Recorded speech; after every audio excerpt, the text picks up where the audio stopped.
अस्सलाम वालेकुम बच्चे, कैसे हैं सब लोग? होप सो सब ठीक होंगे। आज हम 10th क्लास की केमिस्ट्री चैप्टर 18 स्टार्ट करेंगे।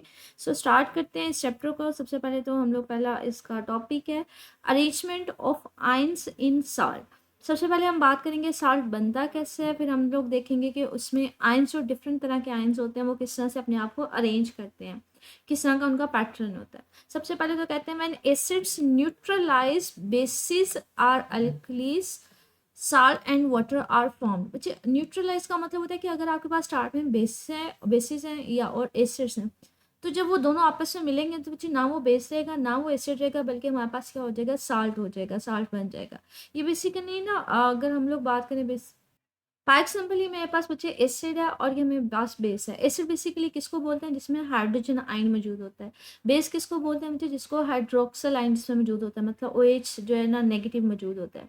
जब ये दोनों एसिड और बेस मिलेंगे ना, तो इसका हाइड्रोक्सल आयन निकल जाएगा और इसका हाइड्रोजन आयन निकल जाएगा, और ये OH और H मिलकर आपके पास क्या बना देगा, पानी बना देगा। बाकी क्या बचेंगे, सोडियम आयन बचेंगे और हमारे पास क्लोरीन आयन बचेंगे। वो दोनों मिलके आपके पास क्या बना देंगे, साल्ट बना देंगे। तो ये अब पहले क्या था, एसिड था, मतलब एक में हाइड्रोजन था और एक हमारे पास बेस थी। एक तो इस हाइड्रोजन से जिसमें मौजूद हो उसको एसिड बोलते हैं, जिसमें हाइड्रोक्सल आयन मौजूद हो उसको बेस बोलते हैं। दूसरा हमारे पास जो पीएच, ये एक स्केल होता है जिसकी बेस पे ना हम लोग डिसाइड कर रहे होते हैं एसिड कौन सा और बेस कौन सी है। 7 अगर यहाँ पे हमारे पास हो ना स्केल में, तो इसका मतलब होता है वो न्यूट्रल है, ना वो एसिड होता है ना वो बेस होता है। एसिड कब होता है, अगर पीएच स्केल के ऊपर हमारे पास 7 से लेस है, 2 है, 3 है, 4 है, 5 है, तो इसका मतलब है वो एसिडिक होता है। अगर हमारे पास 7 से अबव होता है, इसका मतलब है वो बेसिक होता है। तो जब एसिड और बेस आपस में मिलेंगे तो हमारे पास कोई साल्ट बन जाएगा जिसकी जो पीएच होती है अप्रॉक्सीमेटली 7 के इक्वल होती है। तो यहाँ पे इसको कहते हैं न्यूट्रलाइजेशन का फिनोमेना हो गया, उसका प्रोसेस अकर कर गया कि न्यूट्रलाइज हो गया। यहाँ से हाइड्रोजन निकल गई, यहाँ से हाइड्रोक्सिल आयन निकल गया, तो ये दोनों मिलकर पानी बन गया, और यहाँ से सोडियम और हाइड्रोजन सॉरी क्लोरीन आयन बचा, वो उसने क्या मिलके आपको साल्ट बना के दे दिया। तो यहाँ पे इसी चीज़ को कह रहे हैं कि न्यूट्रलाइजेशन है क्या, जब एसिड और बेस मिलेंगे तो आपके पास क्या बनेगा, आपके पास साल्ट बनेगा और पानी बनेगा। फॉर एग्जाम्पल कहते हैं सोडियम हाइड्रोक्साइड, ये हमारे पास एक बेस है। न्यूट्रलाइज दी हाइड्रोक्लोरिक एसिड, मतलब जैसे यहाँ पे मैंने आपको एक शो भी कर दिया है कि सोडियम हाइड्रोक्साइड है, जब वो हाइड्रोक्लोरिक एसिड के साथ मिलती है तो यहाँ पे पानी बनता है। यहाँ से हाइड्रोक्सिल आयन ग्रुप निकल जाएगा और यहाँ से हाइड्रोजन आयन, ये दोनों मिलेंगे तो पानी बना देंगे और साथ में हमारे पास क्या बनेगा, साल्ट बन जाएगा। तो यहाँ पे देखिए इस इक्वेशन को राइट डाउन भी कर रहा है, ठीक है। सोडियम हाइड्रोक्साइड है और यहाँ पे हाइड्रोक्लोरिक एसिड जब मिलते हैं तो हमारे पास क्या बनता है, एक तो साल्ट बन जाता है और साथ में पानी बन जाता है। तो इसी को हम लोग नाम देते हैं न्यूट्रलाइजेशन रिएक्शन का। तो ये 2 नंबर का शॉर्ट क्वेश्चन भी आ सकता है, न्यूट्रलाइजेशन रिएक्शन क्या होता है, ठीक है। तो पहले तो न्यूट्रलाइजेशन की डेफिनेशन है कि जब एसिड बेस मिलता है तो साल्ट बनता है और साथ में पानी बनता है। फिर उसके साथ में एग्जांपल कोट की हुई है कि जब हमारे पास सोडियम हाइड्रोक्साइड जो कि एक बेस है, जब वो एक एसिड हाइड्रोक्लोरिक एसिड के साथ मिलेगा तो साल्ट बनाएगा, साथ में हमारे पास क्या बना देगा, पानी बना देगा। कहते हैं salt is a chemical combination of the positive and negative ions. अब यहाँ पे ना एक छोटी सी बात देखें बच्चे, हमने यहाँ पे सोडियम हाइड्रोक्साइड है ना जो बेस है, तो उसका एक्वस सोल्यूशन लिया हुआ है, मतलब उसको पानी में हल किया हुआ है। हाइड्रोक्लोरिक एसिड है तो इसका भी हमने क्या लिया हुआ है, एक्वस सोल्यूशन लिया हुआ है। जैसे लाइक अगर मैं इसको कंसीडर करूँ कि हमारे पास एक्वस सोल्यूशन हमने दोनों का लिया हुआ है। जैसे हमारे पास एसिड था HCl, हमने इसका एक्वस सोल्यूशन लिया हुआ है, मतलब एक्वस सोल्यूशन का मतलब है जब मैंने इसको पानी में हल किया तो मेरे पास हाइड्रोजन आयन अलग हो जाएंगे, क्लोरीन आयन अलग हो जाएंगे। इसी तरह से बेस है, ठीक है, यहाँ पे हमारे पास सोडियम आयन अलग हो जाएंगे, हाइड्रोक्सिल आयन अलग हो जाएंगे। तो जब एसिड और बेस के एक्वस सोल्यूशन को आप मिलाएंगे तो बच्चे हमारे पास जो हाइड्रोक्सिल आयन और हाइड्रोजन आयन जो है ना, ये मिलके आपको पानी दे देंगे, ठीक है। और यहाँ पे ये क्लोरीन जो आयन है और सोडियम आयन, ये ऑपोजिट आयन है, ठीक है, एक पे प्लस चार्ज है एक पे माइनस चार्ज है, तो ये दोनों मिलके आपको क्या दे देंगे, आपको साल्ट बना के दे देंगे, ठीक है। तो यहाँ पे इसी चीज को कह रहा है कि ये बेसिकली साल्ट बनता कैसे, जब पॉजिटिव और नेगेटिव आयन आपस में मिलते हैं। These positively charged ions are then bonded together by the electrostatic force of attraction। अच्छा, जब भी हमारे पास ऑपोजिट चार्जेस हो ना तो वो एक दूसरे को हमेशा अट्रैक्ट करते हैं। तो हमारे पास अगर कहीं पे भी पॉजिटिव होगा और नेगेटिव होगा तो ये दोनों एक दूसरे को अट्रैक्ट करेंगे, ठीक है। इसको हम कहते हैं इलेक्ट्रोस्टैटिक फोर्स ऑफ अट्रैक्शन, ठीक है।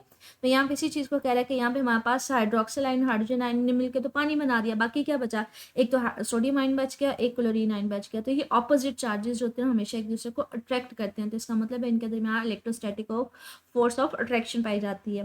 कहते हैं अब ये फोर्स बेसिकली जो हमने बात की कि ऑपोजिट चार्जेस के दरमियान हमेशा फोर्स ऑफ अट्रैक्शन होती है, इसकी डिपेंडेंस किस चीज़ के ऊपर ऊपर होती है। कहते हैं जो फोर्स ऑफ अट्रैक्शन होते हैं ना, ये बेसिकली इसकी डिपेंडेंस होती है on the magnitude of the charges की मैग्नीट्यूड जितनी ज़्यादा होगी फोर्स उनके दरमियान उतनी ज़्यादा स्ट्रॉन्गर होगी। और दूसरा जो आइंस के दरमियान डिस्टेंस होता है उसके ऊपर भी इनकी डिपेंडेंस होती है। मतलब ना, जैसे ये देखिए मुझे हमारे पास ये पॉजिटिव आयन है और ये नेगेटिव आयन है। पहली बात, ये हमारे पास पॉजिटिव नेगेटिव आयन हमेशा एक दूसरे को अट्रैक्ट करते हैं। इनके दरमियान फासला जितना कम होगा ना, फोर्स उतनी स्ट्रॉन्गर होगी। एक यहाँ पे ये फॉर एग्जांपल ये पॉजिटिव नेगेटिव आयन है, इसका कंपैरिजन किया है, यहाँ पे पॉजिटिव नेगेटिव आयन है। अब इनके दरमियान क्या है, फासला ज़्यादा है, ठीक है, इन दो आयन के दरमियान, इन दो आयन के दरमियान फासला कम है। तो जहाँ पे दो पॉजिटिव नेगेटिव आयन के दरमियान फासला कम होगा, वहाँ पे जो फोर्स होगी उनके दरमियान अट्रैक्टिव फोर्स, वो बहुत ज़्यादा स्ट्रॉन्गर होगी, ठीक है। इसी तरह से कहते हैं, एक तो ये उनके दरमियान डिस्टेंस के ऊपर डिपेंड करता है, दूसरा चार्ज के ऊपर। यहाँ पे देखें पॉजिटिव चार्ज 1 है, यहाँ पे माइनस चार्ज 1 है, लेकिन यहाँ पे देखें पॉजिटिव चार्ज 3 है, माइनस चार्ज 1 है, तो यहाँ पे चार्ज ज़्यादा है। तो इसका मतलब है चार्ज ज़्यादा है तो हमारे पास फोर्स क्या होगी, स्ट्रोंगर होगी। तो फोर्स स्ट्रॉन्ग कहाँ पे होती है, पहली बात कि हमारे पास चार्ज जितना ज़्यादा होगा फोर्स उतनी ज़्यादा स्ट्रॉन्ग होगी। दूसरा हमारे पास क्या है कि उनके दरमियान डिस्टेंस के ऊपर डिपेंड करता है, ठीक है। कहते हैं these oppositely charged ions then arrange themselves in a regular and repeating pattern to give a three-dimensional network structure called a crystal lattice, ठीक है।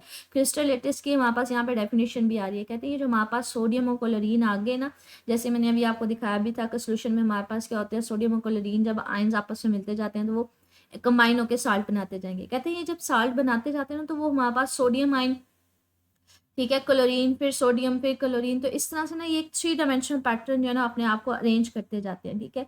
एक के बाद दूसरा, दूसरे के बाद तीसरा, तीसरे के बाद चौथा, तो ये एक कॉन्टिन्यूसली काफ़ी हद तक जो है ना पैटर्न रिपीट होता जाता है। मतलब ये सिंपल सा पैटर्न दिखा हुआ है, बेसिकली ये काफ़ी ज़्यादा लार्जर एक बड़ा 3D नेटवर्क होता है। लाइक ना इस तरह से ये काफ़ी ज़्यादा 3D जो स्ट्रक्चर जो है ना एक खुद को अरेंज करते जाते हैं, positive negative positive.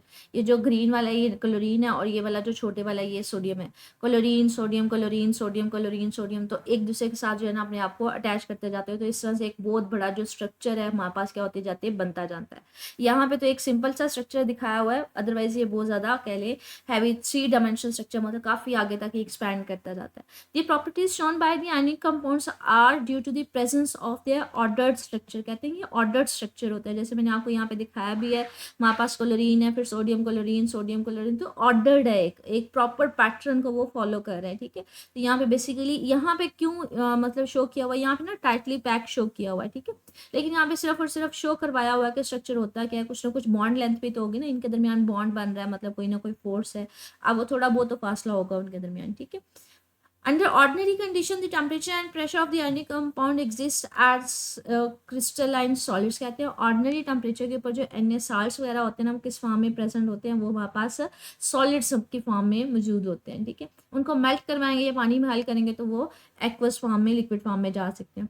In NaCl each sodium ion is surrounded by 6 chloride ion and each chloride ion in terms is surrounded by the 6 sodium ion. कहते हैं ये सिंपल है ना, हमारे पास 3D स्ट्रक्चर है।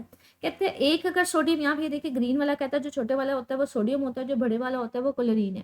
कहते हैं अगर एक हम बात करें ना सोडियम से, वो 6 क्लोरीन से अटैच हुआ होता है। ये देखिए सेंटर में सोडियम है, इसके बैक पे और फ्रंट पे इधर भी क्लोरीन है, इधर भी क्लोरीन है, ऊपर नीचे भी क्लोरीन है, लेफ्ट राइट पे भी क्लोरीन है। टोटल एक सोडियम कितने क्लोरीन से अटैच हुआ होता है, 6 हमारे पास क्लोरीन से।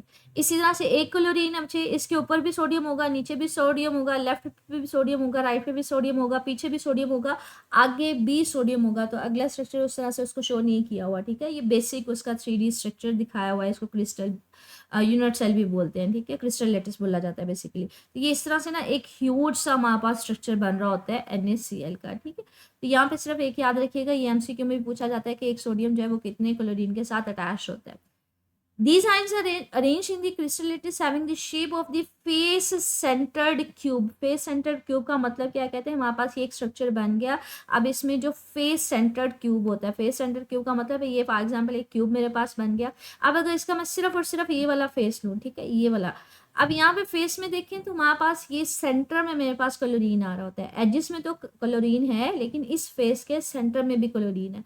हम कहते हैं इस फेस के सेंटर में क्लोरीन मौजूद है। जैसे अगर इसको मैं स्ट्रक्चर को वैसे आपको क्लियरली भी शो करवाऊँ कि हमारे पास अगर कोई एक सिंगल फेस हम ले लें, तो फॉर एग्जांपल जैसे ये वाला फेस मैंने लिया, फेस सेंटर्ड का मतलब है ये अगर फेस है तो इसके सेंटर में भी एक मेरे पास आयन मौजूद होगा। ये तो एजेस के ऊपर है ना बच्चे, कॉर्नर पे मेरे पास क्लोरीन हो गए और यहाँ पे मेरे पास सोडियम हो गए, लेकिन इस फेस के हमारे पास क्या होगा, सेंटर में भी क्लोरीन होगा। मतलब एक क्यूब था, उसके सेंटर में भी मेरे पास क्या होगा, क्लोरीन होगा, तो इसको कहते हैं face centred cube. The bigger chlorine ion are present at the corner. ये देखें कॉर्नर्स के ऊपर हमारे पास क्या होते हैं, क्लोरीन मौजूद होते हैं, और इन एजेस के ऊपर, ये वाले एजेस के ऊपर हमारे पास दरमियान में क्या होंगे, यहाँ पे सोडियम आयंस होंगे वो मौजूद होंगे। ठीक है, तो ये बेसिकली स्ट्रक्चर है। सबसे पहले तो उसने बताया कि हमारे पास अरेंजमेंट क्या होती है, मतलब कैसे बनते हैं। उसके बाद पहले न्यूट्रलाइजेशन का प्रोसेस है, वो आपके पास अलहदा से शॉर्ट क्वेश्चन में भी पूछा जा सकता है उसके एग्जांपल के साथ। फिर हमारे पास है कि हम अगर बात करें कि जो लाइक साल्ट बनता है तो वो बन कैसे रहा होता है। बेसिकली पॉजिटिव और नेगेटिव आयंस के दरमियान एक स्पेसिफिक फोर्स होती है जिसको फोर्स ऑफ अट्रैक्शन कहते हैं, और फोर्स की डिपेंडेंस किसके ऊपर होती है, फोर्स ऑफ अट्रैक्शन की। तो ये अलहदा से 2 नंबर का शॉर्ट क्वेश्चन बन सकता है कि force of attraction depends on which factors. ठीक है, इसके अलावा हमारे पास जो साल्ट का जो स्ट्रक्चर होता है वो किस तरह से होता है बच्चे, वो एक 3 डायमेंशनल स्ट्रक्चर होता है। एटलीस्ट आपको बेसिक स्ट्रक्चर जो है वो बनाना आना चाहिए। ठीक है, आगे एक क्लोरीन कितने हमारे पास सोडियम से अटैच होता है, या एक सोडियम कितने क्लोरीन के साथ अटैच होता है। और फेस सेंटर्ड क्यू का मतलब क्या होता है कि कॉर्नर्स के ऊपर क्लोरीन तो है लेकिन सेंटर में भी एक क्लोरीन मौजूद होता है। ठीक है, तो ये उस तरह से पूछा जा सकता है। अच्छा, ये डिस्क्रिप्टिव क्वेश्चन है। पहला long question, explain the formation of the sodium chloride crystal. तो वो आपको मैंने ऑलरेडी बता दिया। पहले न्यूट्रलाइजेशन का फिनोमेना होगा, हमारे पास एसिड और बेस मिलेंगे तो साल्ट बनेगा। और फिर हमने बताया था कि उनके दरमियान, आयंस के दरमियान इलेक्ट्रोस्टैटिक फोर्स ऑफ अट्रैक्शन होती है। फिर हमने बताया हमारे पास स्ट्रक्चर जो होता है वो 3 डायमेंशनल स्ट्रक्चर क्रिस्टल लेटिस बन रहा होता है। तो आज का पूरा टॉपिक इसके अंदर आ जाएगा। ठीक है, ये देखिए हमारे पास शॉर्ट क्वेश्चन है, what factors are responsible for the strength of the electrostatic force. तो ये ऑलरेडी हमारे पास आ गया। ये जो 2 लाइनें मैंने आपसे बोली कि किन फैक्टर्स के ऊपर डिपेंड करेगी, यहाँ से लेके यहाँ तक इसका आंसर आ जाएगा। ठीक है, मजीद मुझे इस टॉपिक से रिलेटेड कुछ पूछना हो कमेंट सेक्शन में पूछ लीजिएगा। ओके, अल्लाह हाफिज़।